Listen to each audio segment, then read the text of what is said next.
Welcome to the NFL Coast to Coast podcast brought to you by TheLines.com. Coming to you from the West Coast, Josh Lander, joined as always by my guys Mo Nawara in the Midwest, and we've got Nate Weitzer on the East Coast. And we have another round of wild card football for you guys, games on Saturday and Sunday. We are going to be taking a look at passing props, rushing props, and receiving props as we do each and every week that we have football this season. So make sure to like and subscribe to that page so you can continue to follow along with us. Also head to TheLines.com. We're putting up everything there in written form. Also got those power rankings for you each and every week as well. Also can use that odds finder tool. I know we're using that when we're looking for our player props. That's where you can make sure you're getting the best odds on all these U.S. sportsbooks offering you guys player props in the NFL this postseason. Let's go ahead and jump into our first passing prop and go back to Mo to kick things off this week for the first time all year for some reason. But Mo, kick us off. It's going to seem like a repeat from last week, but we assure you this is a different show, just a similar prop from Mo. Yeah, I think this must be my most bet single prop of the year. Probably the third or fourth time I've gone to Joe Burrow under. Came through last week. Gonna go for Joe Burrow under again this week. Number is very, very large. Interesting, the number 276.5. It's higher than Josh Allen's total, which is kind of crazy to me because kind of think the Bills might roll here, you guys. I know everyone's in love with the Bengals.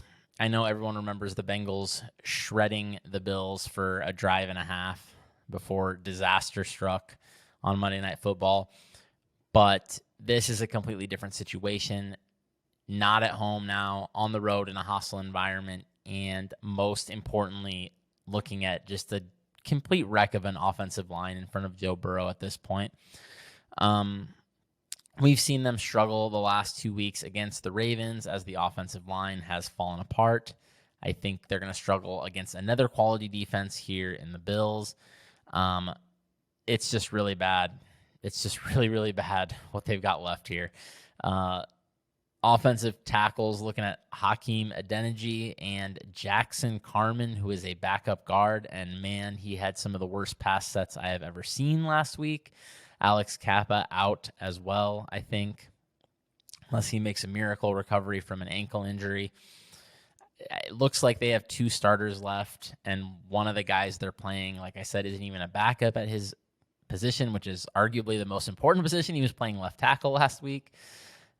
It's ugly. It's ugly, and I'm getting major Chiefs 2020 in the Super Bowl against the Buccaneers vibes with what I'm seeing on the depth chart. This Bengals offensive line, you get cascading injuries like this, the offense can just really fall apart. I mean, we saw the best quarterback in the world just look pretty much helpless in that game.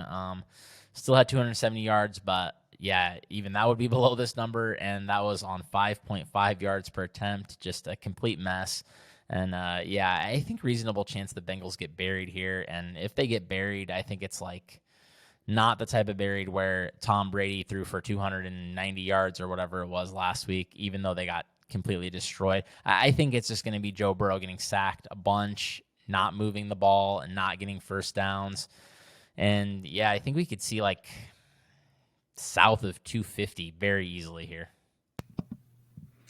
But even if that happens, I think the Bills will keep their foot on the gas, and that's why I'm taking Josh Allen over. You mentioned it is lower. It's only 267 when he's averaging 274 at home this season, averaging 320 in his last four playoff games now. I believe the Bills are fifth in pace, even when it's a plus or minus 6 point differential. And you look at some of Allen's huge lines early this season at home against the Steelers and Titans in games that weren't remotely competitive, and they just let him keep chucking it. I mean, they are an extremely high pass play team. The Bengals are still facing a high pass play rate in their last five, despite facing the Ravens twice. And in their last five road games, they're giving up 277. And, you know, Josh Allen's loose with the football sometimes. So I'm not that sold on this, like, blowout that Mo seems to be forecasting. I think the Bengals will find a way to run the ball, keep it relatively close, as they often do. But if, you know, and maybe Allen will help them stay close by turning the ball over again, just like we saw last week, helped him put up his numbers. Uh, but yeah, I don't think we should worry about the weather at all, really. It's like light winds, maybe some snow, 34 degrees, and Allen can easily throw through those conditions and should feel comfortable in them. Before I get to my prop, Mo, any thoughts on Mr. Allen there? I thought the number did look a tad low as well. I don't think it makes any sense for his number to be 10 yards below where Joe Burrow is sitting when the Bills are decent-sized favorites here. I know that Josh Allen hasn't been playing as well lately, and I know his volume has been down a little bit, but this has been one of the best offenses in the league for multiple years now, and I'm not super worried about them. So if I had to bet this prop, I would bet it over.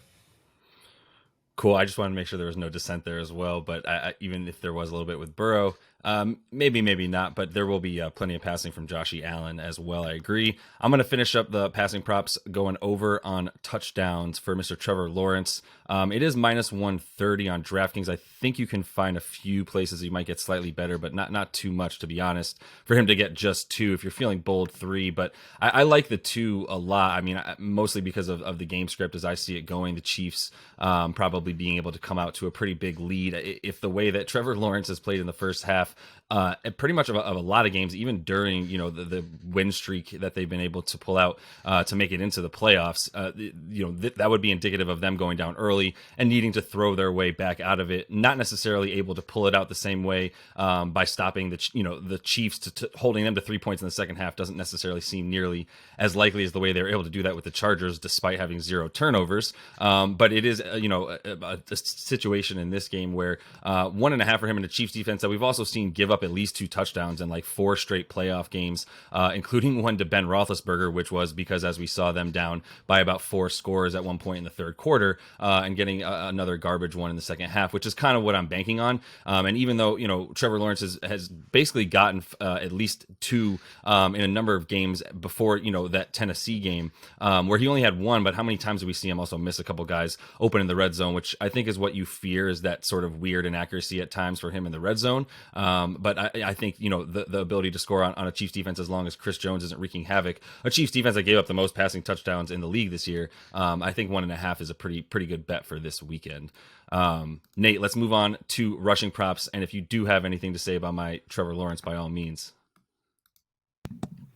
Nothing to say other than that the Jags are probably going to get croaked in Kansas City, but I mean, that could play into the negative game script if you want. His pass attempts is at 37.5. He's minus 150 to throw at least 1 pick. Those are more things that I expect to happen. But we're looking at the Eagles and Giants here, and I'm taking Saquon under 70.5 rushing yards. I know in the article I added the receiving yards. I'd probably actually shy away from that. I mean, last week he was about 50 yards both on the ground and through the air, and that's against an atrocious Vikings defense because they stacked the box against him. They dared Daniel Jones to beat them, and he did. And I think the Eagles, while they're much better against the pass than the run, should have a similar approach in terms of putting more guys in the box. I mean, it's all about stopping Saquon. They did hold him to 28 yards on just 9 carries when they met in Week 14. And 20 receiving yards in that one. His receiving prop, I guess, is only 24.5, which does seem low if you expect the Giants to be playing from behind. I mean, they are a terrible defense. The Eagles should control this game, run the ball. I know they've got some guys back on that defensive line, but I don't buy that they're going to be able to stop Jalen Hurts and company. And their offensive line is about average, but 7th worst in adjusted line yards. You just so often see Saquon making something out of nothing, but when there's 8 guys in the box, I don't know how often he can do that. I'm a fan of this one. I think I thought this line was just a little bit high.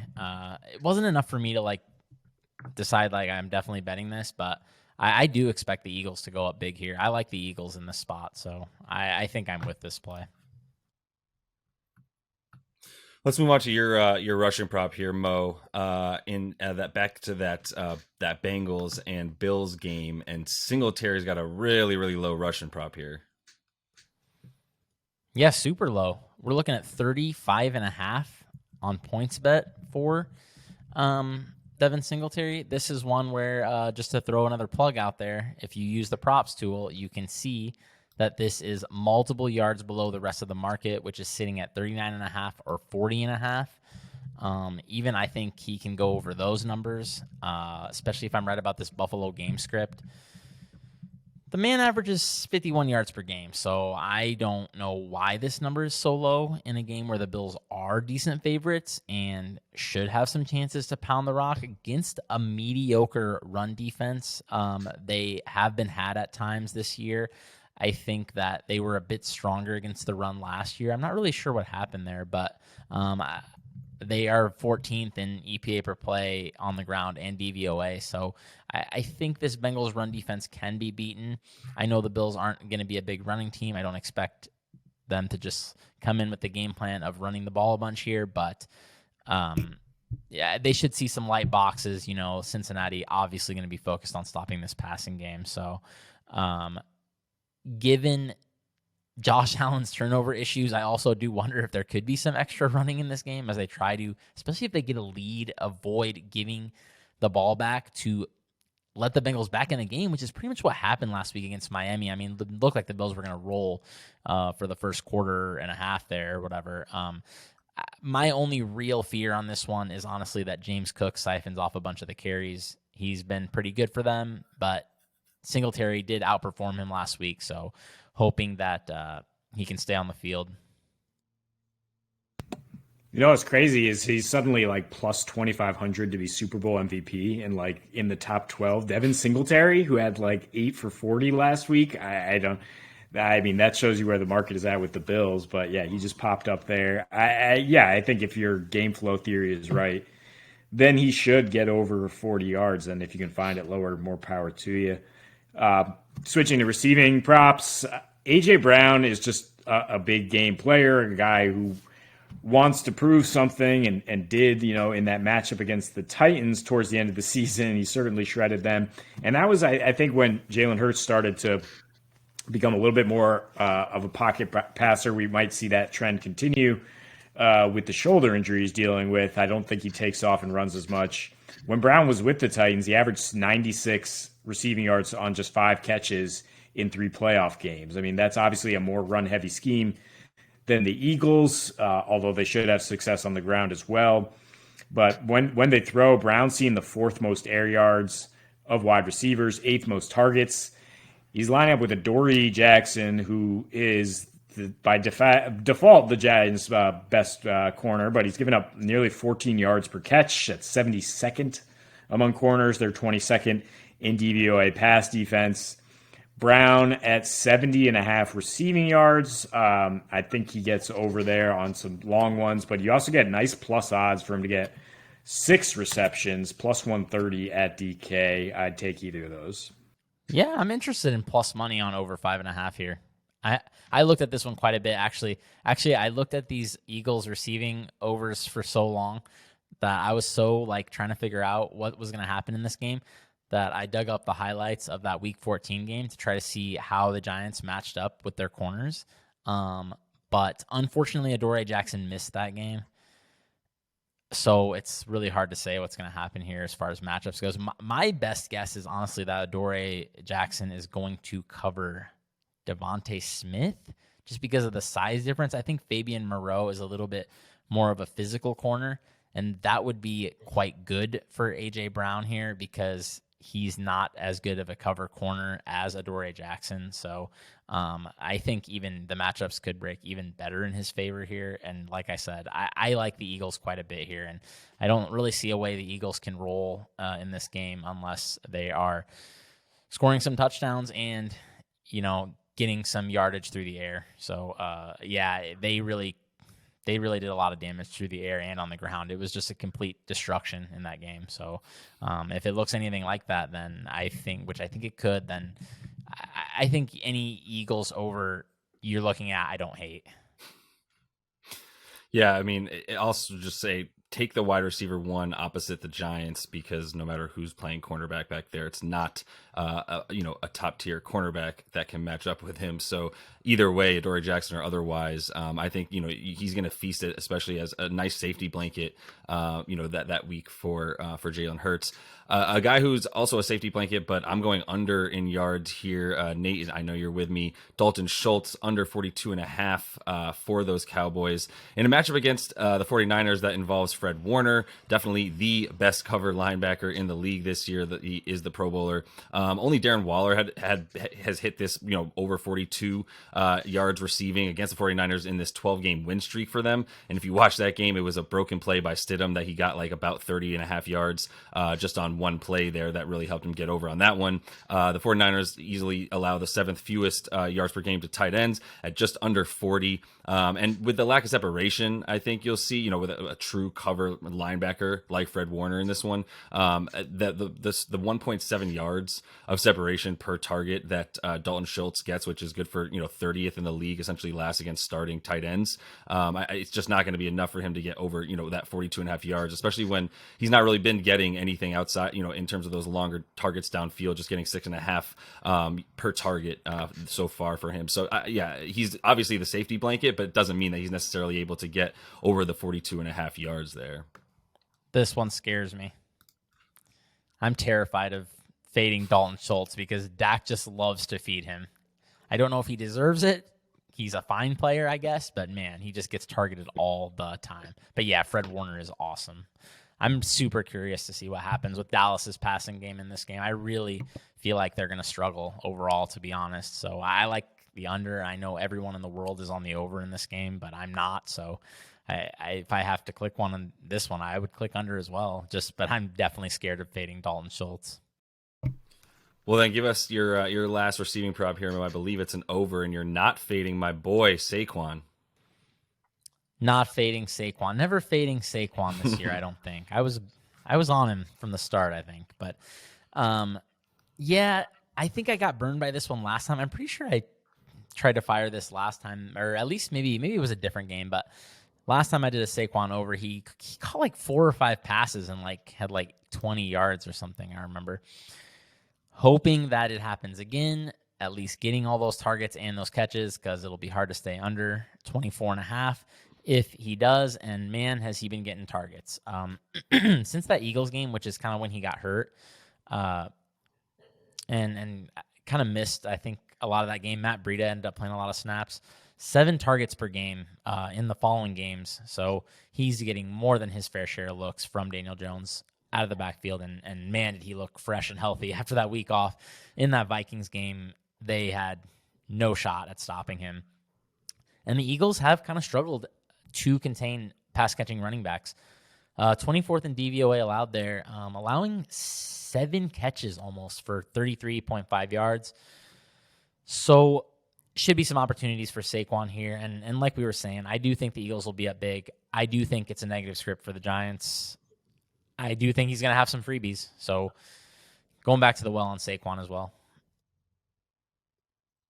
And I think it only helps that they finally have a somewhat legitimate wide receiver in Isaiah Hodgins that's at least shown that he can maybe draw some attention. I'm just looking for ways for him to be able to, free up some space for Saquon across the middle, if at all possible. But either way, I do like the low amount of yards for him to be able to even just break that off on maybe one big run. So that is all the time we have for you guys in this one. Make sure to continue to follow along, like, and subscribe to that page. We'll be back with you each and every week that we have football this postseason. So until we see you next, happy betting.